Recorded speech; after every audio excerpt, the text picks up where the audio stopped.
like them so much is because they're large. And when you've made as many truffles as I have and tried to pop out as many truffles as I have out of these molds, you learn from experience that these are the best ones. There's lots of different options. That's the molds you're going to use. And you're going to want to lay out your molds just on your countertop or wherever you're going to be doing this. I know I'm going to be making 30 or more truffles. So I'm just going to lay out all of these molds. Finally, my shea butter is melted. Smells just like chocolate. It smells super good already.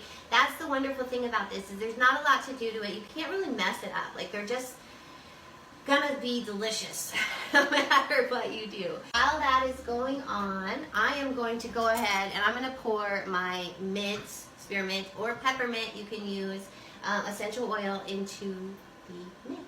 It doesn't have to be perfect. It calls for a tablespoon. I think this might even be a teaspoon thing, and I just know, like, you know, it's like just like with anything, you just really want to scent it to your preference. You know what I mean? Start small, and then as you know, you get more comfortable, or you know, as you can smell it, then you can decide exactly how much you want to add. This is just taking a little longer than I anticipated because I added more shea butter than I usually do, but that's okay. I really wanted to have these be a nice, I wanted some nice shea butter in there because shea butter is just so good at soothing dry, sensitive skin. I really, really love cocoa butter and shea butter. I actually ordered some aloe butter for this experiment, or for this, just because I wanted to try it, but actually, you know what? Let's go ahead. I'm gonna mix a little bit in just because I bought it. It sounds fun, it sounds delicious. So, you know, you can use any kind of butters that you like. You definitely want to use a cocoa butter base. And the reason being is because it is the hardest butter. And you really want it to harden up for you so you can pop these out of the molds. So you just want to make sure you don't use, like if you were just to use straight shea butter or straight aloe butter, it's definitely going to be harder for you to get these out of the molds. I'm just going to go ahead and add a little bit of aloe butter too, because why not? I have it here. It's delicious. And why the heck not? It smells delicious, and it smells pretty much exactly the way that I want it. Like I said, if you want to, you know, you could easily go up to 2% on your fragrance, but you don't have to. You know, you can keep it at 1 to 2%. Just going to continue to wait for your butters to melt. Once your butters have melted, another thing that you want to have is I have this glass Pyrex dish, and the reason I like this is because it has the little pour spout on the end, so I can just pour my butters into the glass thingy and they're easy to pour into your molds that way. That's what I'm going to do next.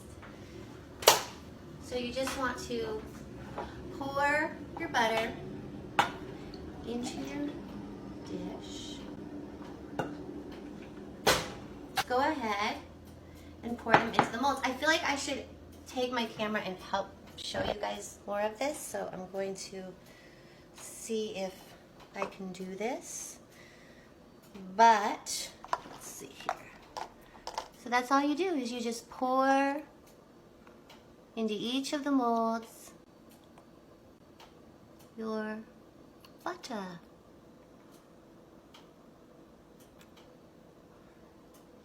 And it's that simple. You can use a little, you don't need to fill them all the way up. That is what I'm going to do. I'm going to pour the butter into all the molds. And then what you want to do next, the only other thing you really want is you want some parchment wax paper, which I don't have any of, so I don't know what I'm going to do. I might just use some tin foil. Because you want to cover these. Each one of your molds, you want to cover them, and then you can stack them. If you have them covered, you can kind of gently lay them on top of each other, and you're going to want to stick them in the fridge. I usually leave mine overnight, but you know, you can check on them and you can see. And in a few hours, you will have the most delicious cocoa butter bath melts in the world. So thank you for joining me, you guys, and that's it. That's how you make my world famous cocoa butter bath truffles. Thanks for joining me.